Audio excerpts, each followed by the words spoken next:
It's a special evening. We're going to document this for future generations.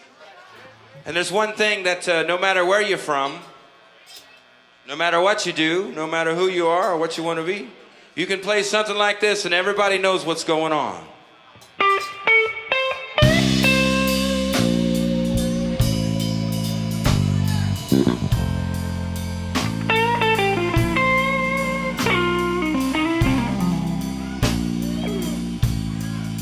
Oh, it ain't nothing but the blues, y'all.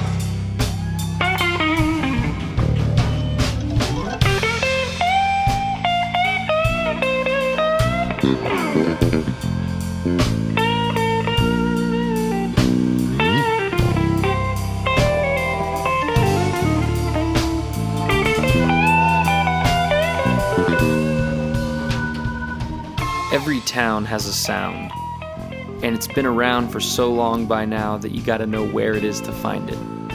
There's that spot, those players, those tunes, that scene. They feel as much a part of the city as the ground it's built on and the air it breathes.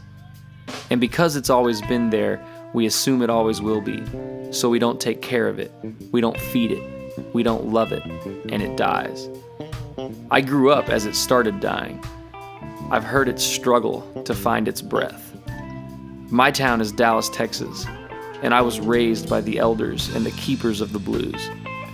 There was a club down on Harry Hines Boulevard called the Hole in the Wall. They used to let me sit in there. It was at the Hole that I first heard the sound of light. But now it's torn down, reduced to nothing, where a whole lot of something used to happen. Have we lost the happening? Have we lost our sound? Has the future forgotten the past? Does the past still even care? Is there some place in between where the truth within our souls can still be found? This is the Blues Conundrum, and these are the bluesmen who raised me.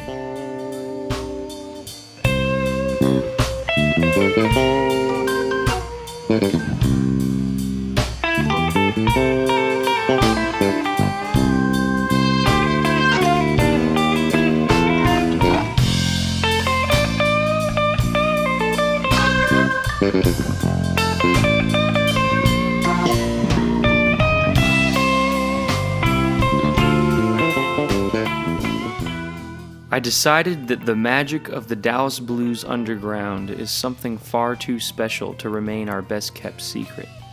Something so beautiful deserves to be shared with the world. I headed out to my favorite spots where I knew I would find my favorite players. This film chronicles the telling of the story by the characters themselves and the making of their first collective record. We're gonna make so much blues up in here. You're gonna have to ask for a to-go box and take it home with you now, all right? All right? You can heat it up in the morning. Ain't nobody knows you when you're down and out. Take two. I pick all these songs. Friends suggest these songs to me. Most of my songs in my blues repertoire were suggested by friends that would come up and they would have some idea that this is a song I should do. And this here song was suggested by my friend Wayne Medlock, bless his heart. He couldn't leave the stuff alone. Been dead now for many years. But he was a blues man. Even though he didn't play any gigs, he was a blues man, a street blues man. I found him at Schooners back in the early 90s. Used to go down to the blues jam and wind up bringing homeless pups home. That's what I call them.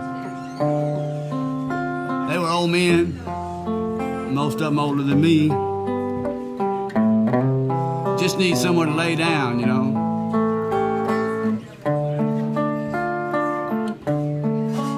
And wanted a friend, you know.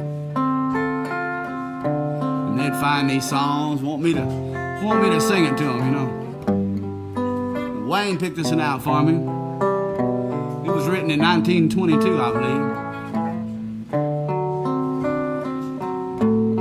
Wayne said it described his life.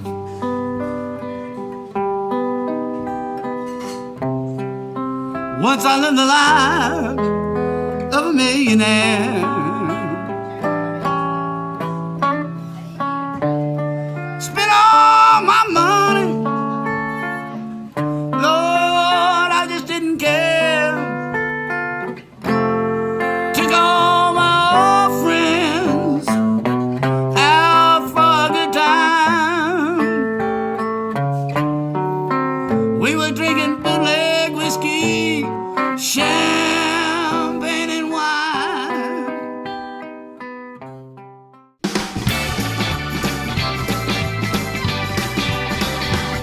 I was born in Texas, right on the state line. I was born in Texas, right on the state line. I got a whole lot of boogie, I bet I keep us both alive. Right from the downbeat, I could sense something calling me onward, yearning to be known. Its voice was anciently authoritative, yet gentle and humbly understanding. With grace and patience, it guided the story forward. It pulled colors out of their instruments that I could taste. It pulled stories from their lives that I could smell and feel. And as I heard it being called by name, I realized that I'd known it was there all along. Yet in my time growing up around these players, I'd neglected to stop and get to know it, at least as well as I should have. I quickly realized I was not just making a movie about some great musicians. Rather, they were taking me along the journey that was their lives, and together we were uncovering the force that drove them from stage to stage, night after night. I got a whole lot of boogie, I bet I keep us both alive. Oh, boogie chillin'.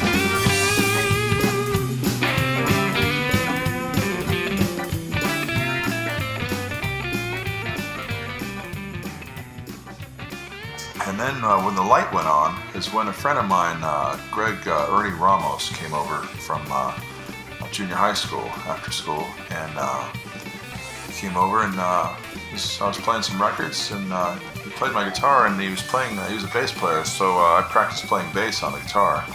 And when he came over, I'd put a record on, and he'd start playing to it right away. Wow, that's pretty cool. And then put another record on, start playing to that right away, without even thinking about it.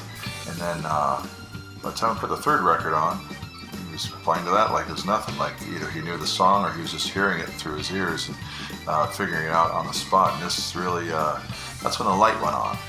It's like, wow, I want to be able to do that.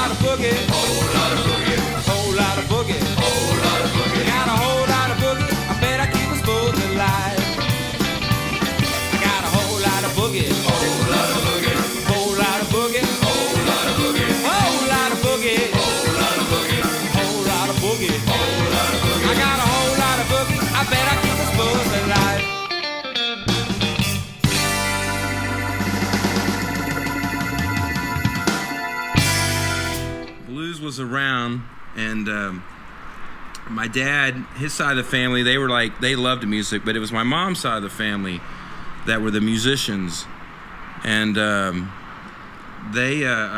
Uncle Clyde was a fiddle champion. On my mom's side, Lefty Frizzell's our cousin, and then my great-grandmother and her mother, my great-great-grandmother, full-blood Choctaw Indian. There's a picture I want to show y'all. It's she's 9 in 1909, holding a guitar. And when I saw that picture, I knew that the blues were not just handed to me or I found them. They were in me. I was about 14 or 15 when I first started trying to play blues. Some of the guys would let me sit in. And so, I couldn't really reach the cymbals because the older guys had the cymbals high, so I would pop up off my seat. And so that's how they started calling me Popcorn, right? They was like, and so ever since then, they been like, Popcorn. And I was like, and so that's how it really started.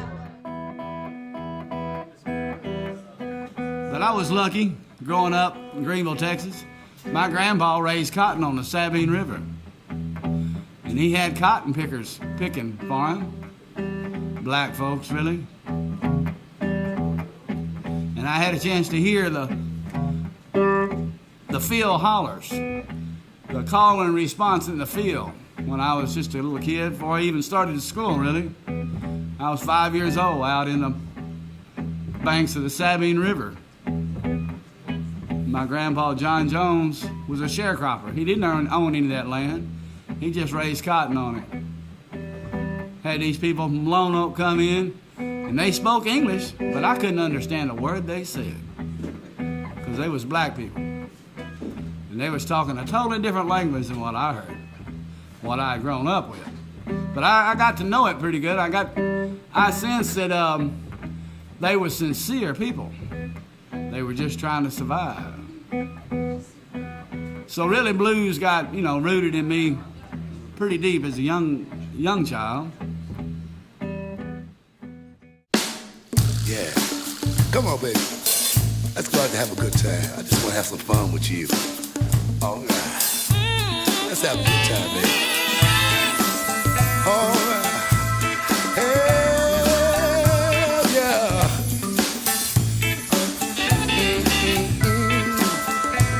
Come on, baby.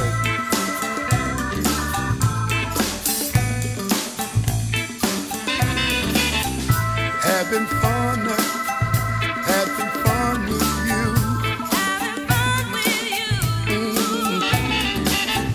We won't stop, girl, until we're through. Feeling fine, I'm with you, darling. Yeah.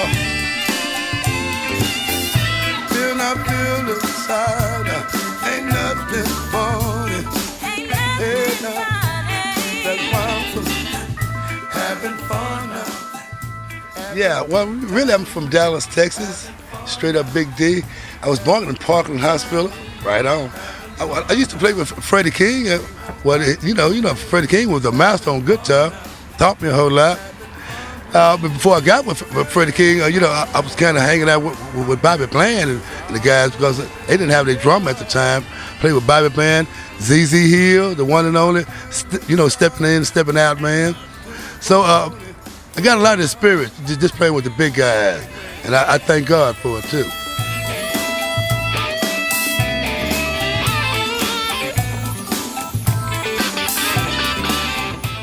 At this point, I was tempted to investigate the who's who with whom these players had shared the stage, and believe me, you'd be impressed if you heard the list. But that was the darkness trying to distract from the light.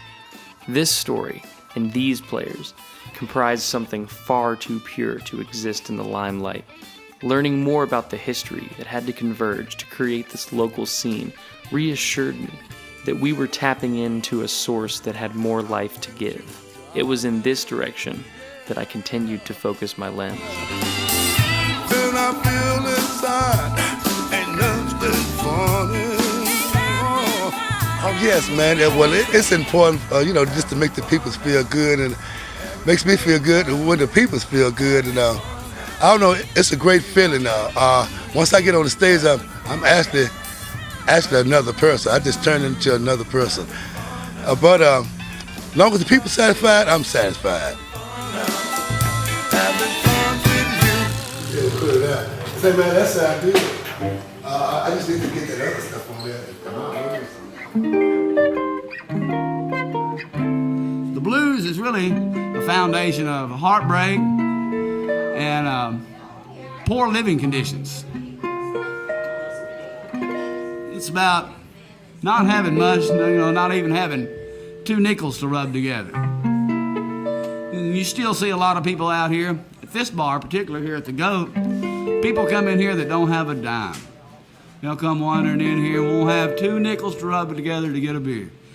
And the wonderful thing about here at the Goat, they don't run them off. They treat them just like they're human, just like they're anybody else. And that's why I like to play here. I've been down and out, and I know that being down and out ain't no crime in it. Crime in it is when somebody treats you bad because of it.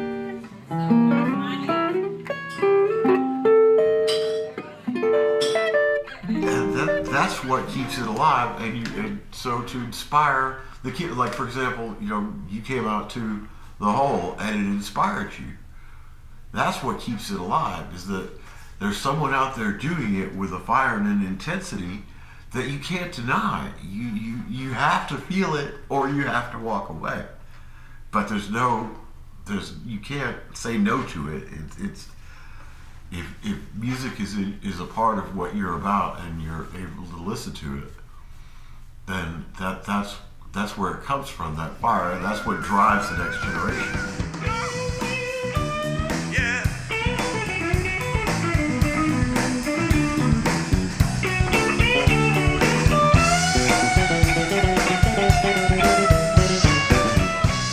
Well, I keep going, man, because it's in my heart and been in my soul since I was a little boy. I was 5 years old when I know that I could carry a tune. My dad would put me on the stage, make me get up with those big gospel singers, and I get up there and sing my heart out like a little bird, they say. From then on, I said, I'm not going to stop. I know it's got my talent, and I said, it's my talent, singing. I just like to sing. I don't care where, in the bathroom, on the road, riding along, I sing. In the mall, walking along, I sing. Because the songs that I just sing, I stay in my heart all the time, sing. Just sing, I just love it.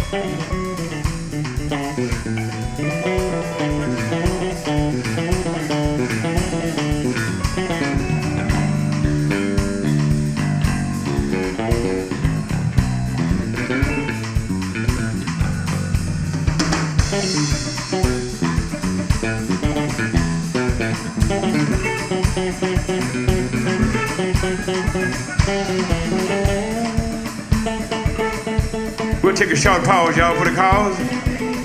Be right back in a few. We got Pride and Joy. Yes. And we got a little soul finger, something. So y'all stick around. We'll be right back. Thank you.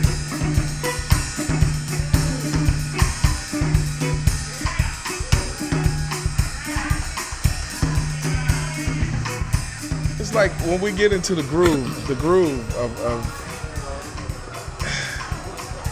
I don't know. It's hard to explain. It's like a place between here and heaven. It's like nobody can like touch you. Like when it's happening, when it's really happening, it's like you're in a space where it's like, wow, and you just float, man. And it's a wonderful thing. And the most important thing about it is, to me, is when I'm there and the people enjoy it, then I've done what I'm supposed to do. My purpose in life is to make everybody happy with the groove.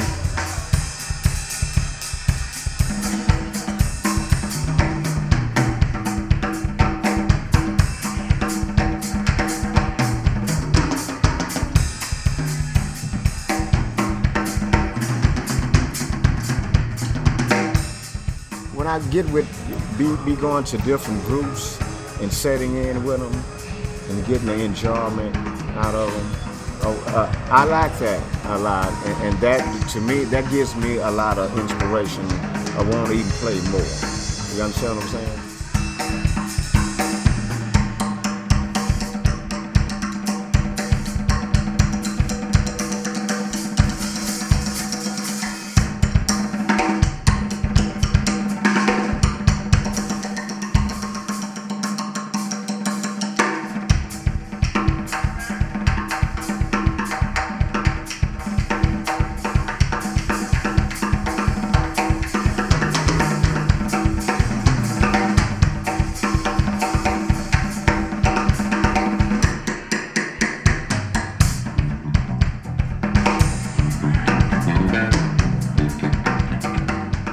Now here I'm playing with this man here.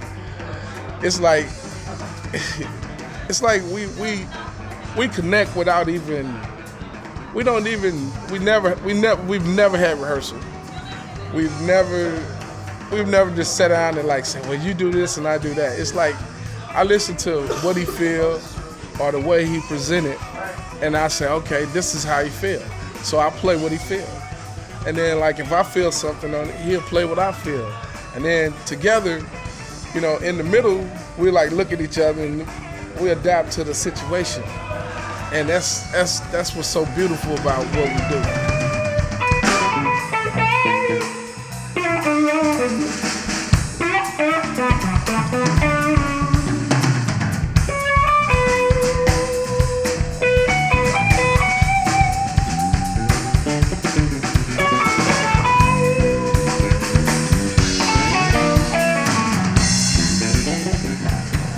There is a communion that exists amongst musicians, and the only way to truly understand it is to live it, and to live it because you couldn't possibly imagine anything else. Where I was once the student, the young guy, the up-and-comer, I was finally becoming indoctrinated into the brotherhood of the blues. I listened to their stories, and the thought of digging deeper became like food itself. I craved the exploration. I began to see that they were exactly like myself, or perhaps it's the other way around. The music I play is an echo of the sounds they gave me, just as their music echoes those that came before them. And in this way, we are part of an eternal brotherhood.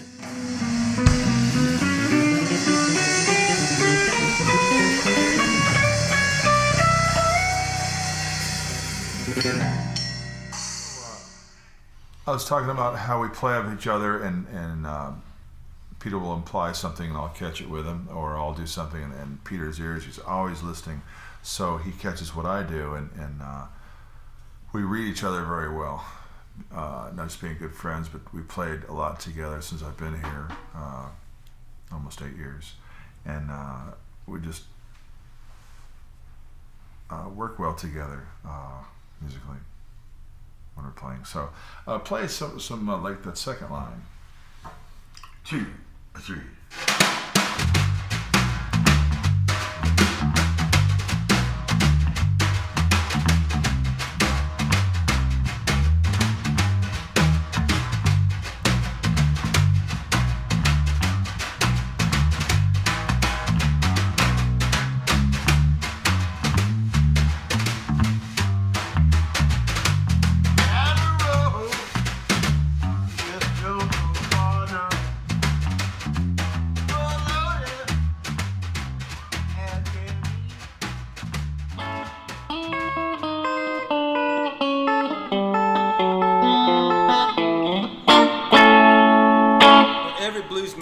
Especially when he's on the road or on a gig.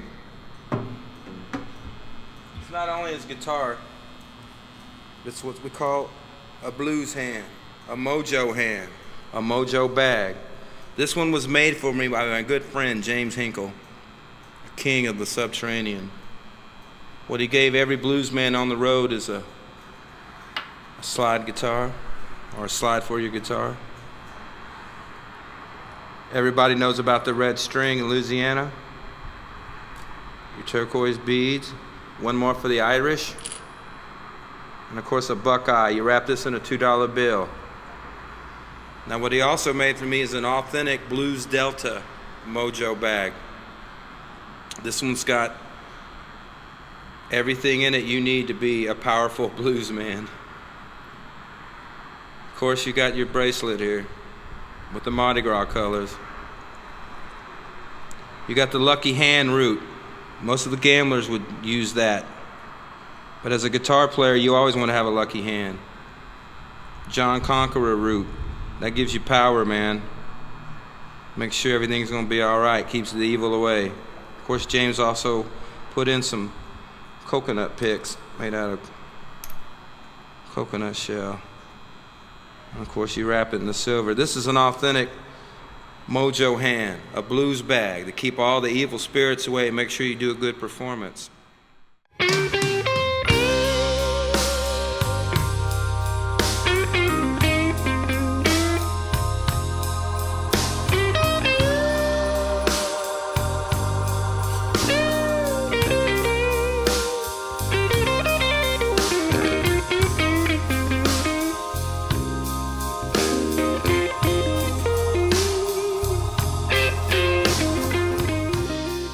if you go to New Orleans has a sound.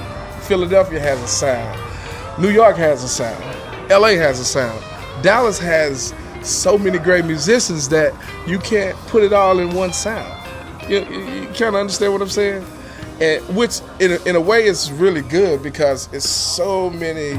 It keep you, how can I say, agile, because it's always something different here. You know what I mean? So it's like, you know, if you go to a certain town, like in Atlanta, I was in Atlanta. You know, everybody in Atlanta pretty much go for that sound. You know what I mean?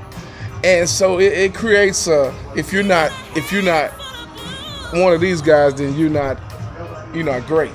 But in Dallas, it's just so many great musicians. At one time, you like at any given time, you can go in any club, and you could be amazed. I mean, truly amazed. Dallas is packing. It's packing real good. Now, the other towns is packing also, but Dallas is getting a little bit busy right about now. Dallas, it's real good. People just open up and really be real, you know. After what a lot of them doing, a lot of them know they're not real. They just out here doing something, you know. They don't care what. I mean, I checked them out since I've been. They just do it, but I do it from my heart, and Jackie do too. I know he's doing it from the heart.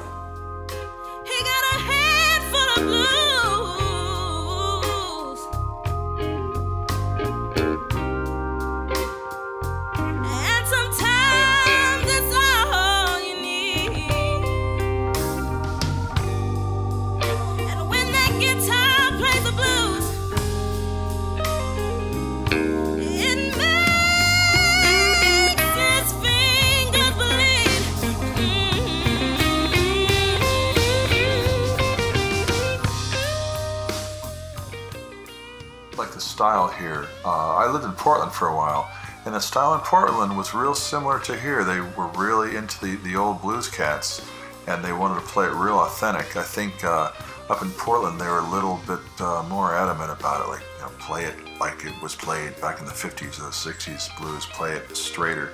Don't goof off or get outside or make up your own stuff. Don't think of it so much as a jam as like we're trying to replicate and be more true to the traditional sound of the blues. And they were kind of sticklers a little more in Portland. I think here it's, you know, there's a little more looseness and you can kind of express yourself. They're more free about it, expressing. You know, they always say it's the water, but I think it's the beer. No. You know what I think is Texas is so big and you have all this cornucopia of music, and so when you're raised up, you've got all these styles of music that and if you're going to be a gigging musician, you got to play all kind of styles if you're going to be working. And I think that rubs off on all Texas players. I was in Colorado a couple years ago, and they're like, "Man, you're from Texas," and I'm like, "Why? Because of my accent?" And they're like, "No, the way you play guitar." I'm like, well, "What do you mean?" And all I had was a Fender Strat going through a Fender amp, just like we have now. And basically, you know, if you can play the blues and, you know.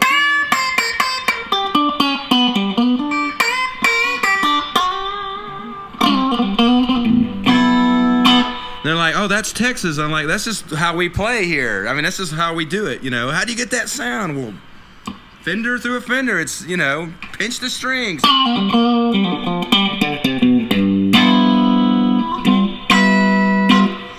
So, getting back to that, Texas is where it's at.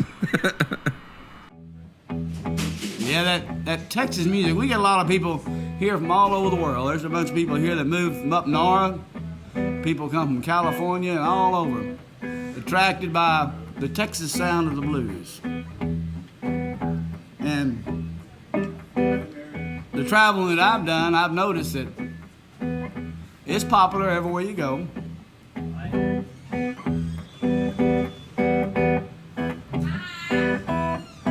Come back when you can.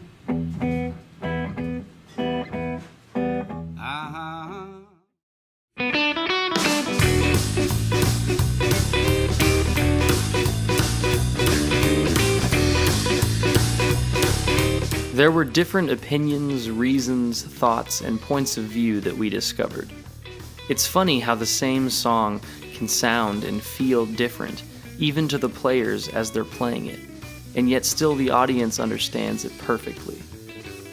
It was definitively clear that the life of the body relied upon its organs, just as the organs relied upon the life of the body. So was the unity in the coming together of the division, or was division powered by the unity, by the many voices coming together to sing the same song? More directly, does this question even need to be answered? Oh man, when I get to singing, I watch the audience. When I be captivating certain people, I see some people that have to move it all night. Then I switch songs. When I do that song, I get this person to rock it. Then the next song, I say, Jackie, let's do this, and we'll go to another song. And I watch until I get just about everybody in the groove. Man, when I see everybody rocking, I turn them loose then. Then it get all on my legs and my hands, man. It's all over. Then that voice, that energy just comes to me. And I have to let it out. And I let my feelings go, I just let it go. In the feet, man, I just move around, I do it, man. I don't care what it is, I love it, Hey man, I do this, man, I do the stanky legs, man, I do all that. Hey man, all that. I love it. There we go, Jake. Hey, well, I try to stay a gentleman, and I try to keep it real, because once you be a fake guy, people seem to shy away from you. You got to keep it real, so I try to keep it real. Thank God for my mother, she was real, and I got to keep it real.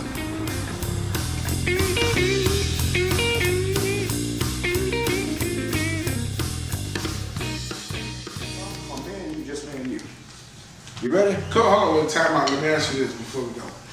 Okay, when we go to the solo, we do bum bum. Me and you still playing. Bum bum. Then I do a solo.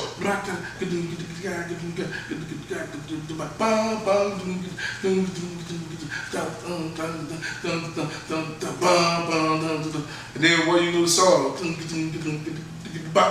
See, are you gonna do the solo right after that? Okay. You know what? I'm just asking. So I know where it is. Well, my solo come in popcorn when I go to that C, which is the second note. But on the second time around. So after mine.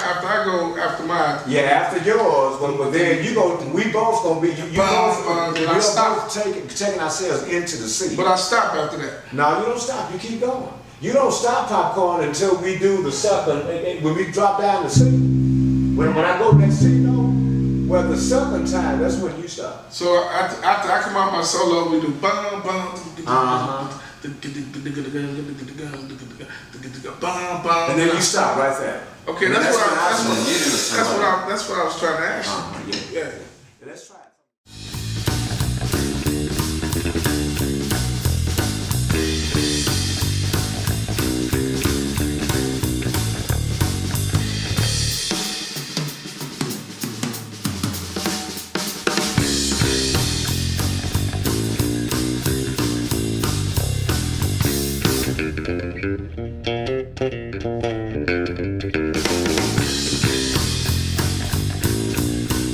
The blues, and how do you come to meet the blues? Is blues a feeling, or is blues a way of life? And to me, it's not. They're not questions. They're both answers that feed and need each other. Because if your way of life is the blues, then that's what you're going to feel. And if you're feeling the blues, that'll be your way of life. It's a blues conundrum. But one night, Jack and I were playing at a place called Armadillo. Protect and the lights went out. Man, he said, what we gonna do? That's what the show must go on. So Jackie got his guitar, and we did, man. We did it. We acoustic, man. We carried the show. The show went on. Jack and I till the lights finally come on. That was a really exciting time. At the whole club scene, they were going. They were loving it, man. They loved it. From then on, we can hardly turn for those people. Because these guys that got it in their heart. And I don't really know how else to express it. Through the blues is the quickest way to check yourself. If you're going to be out there playing and you got to break it down, you're in a slow blues in a key of A.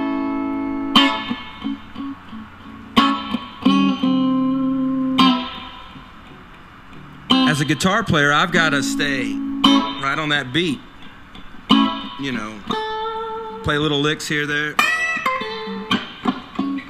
So you've really got to take your time to play the blues right. Because if you're messing it up, you know, them guys are going to let you know about it. So the blues, even though it's off a 1-4-5, it's very hard music to play and to perform with, because you've got to do it just right. And if you're feeling it like this,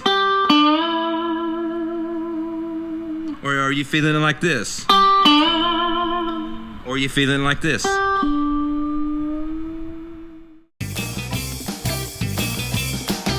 I came to this town, I'm gonna tear it up. It seemed that the fundamental unifying factor was the deep-rooted desire to approach music with a posture of giving.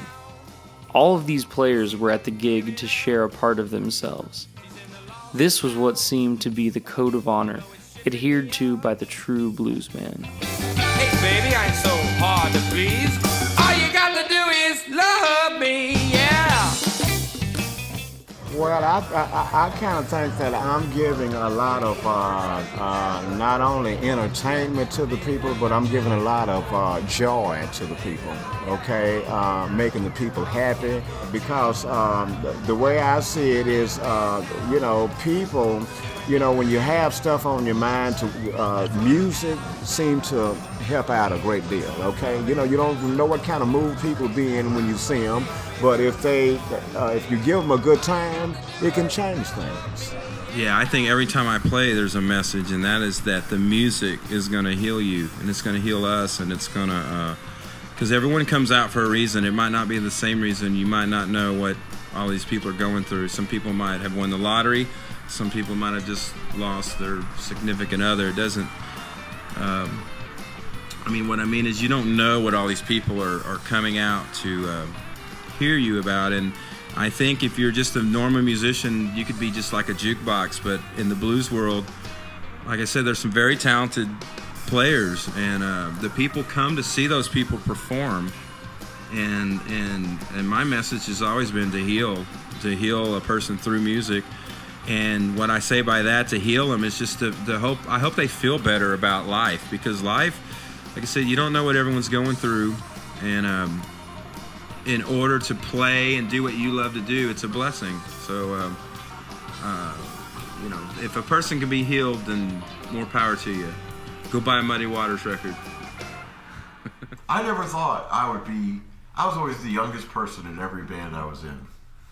I never thought that I would be this storehouse of knowledge, a quote-unquote elder, and I don't consider myself an elder in any way, but I do consider myself a rich source of all kinds of music history, music knowledge, but it's not about superimposing that, or about, you know, this tradition is more important than the moment. It always has to be the moment. It always has to be alive. I look at it as giving joy to people, you know, because like you say, a lot of people, they come and they may be depressed, or, you know, somebody may feel like this is the end. But if we can play something, and I've had people to come to me and say, you know, I really didn't feel good, but now I feel great, you know, and I'm like, wow, I was a part of that. You know, and being a part of that, it's more than money. If I had my choice, I wouldn't even play for money. If I could just live without money, I'd just play to play. You know, and a true musician, that's how he would feel. And anybody that's a musician understand that the real joy is being able to make others happy with what God has blessed you with. You know, so, you know, it's when people are really excited, and it helps them throughout their week. So they look forward to coming, getting the musical energy so they can make it through whatever they have to make it through. And when you look back and you say, well, I was a part of them being successful, you know, I mean, it's a small, minute, but it is what it is, you know. And so when we can do that, then, like you said, when you look back, everybody has a purpose here. Like you have a purpose. He has a purpose. I have a purpose. But when you finally reach the destination of fulfilling your purpose, you know it's no greater joy than understanding what your purpose is. A lot of people are still searching, you know, but when you can be a part of that, and when I realized my purpose, my whole life changed, man. So that's what I enjoy doing. That's what I'm gonna do until I can't do it anymore. So thank you. Yeah, that's what it is. Cool, man. Well, I think we got some stuff. Is there anything else you? Yeah, I just like. Let me see here. There was something I was gonna say.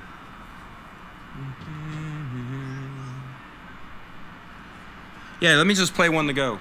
How about that?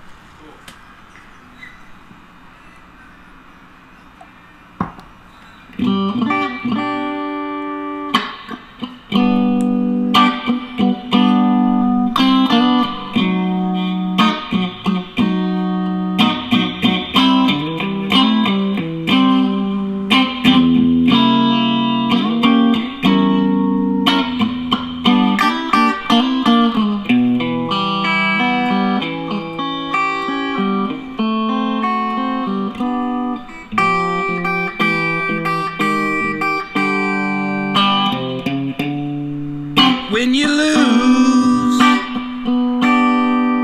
your only friend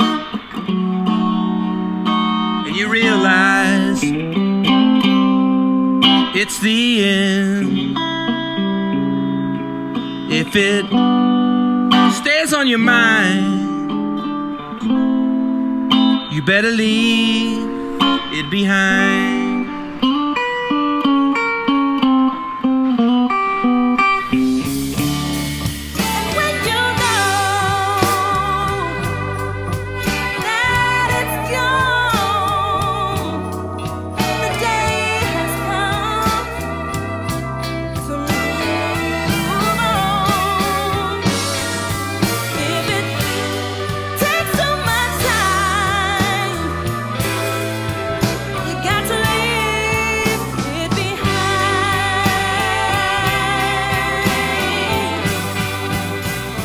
Every town has a sound, and it's been around for so long by now that you gotta know where it is to find it.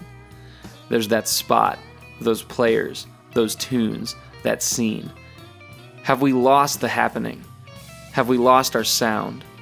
Has the future forgotten the past? Does the past still even care? Is there some place in between where the truth within our souls can still be found? This is the Blues Conundrum, and these are the bluesmen who raised me.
that was the best version, man. Yeah, that was going pretty well.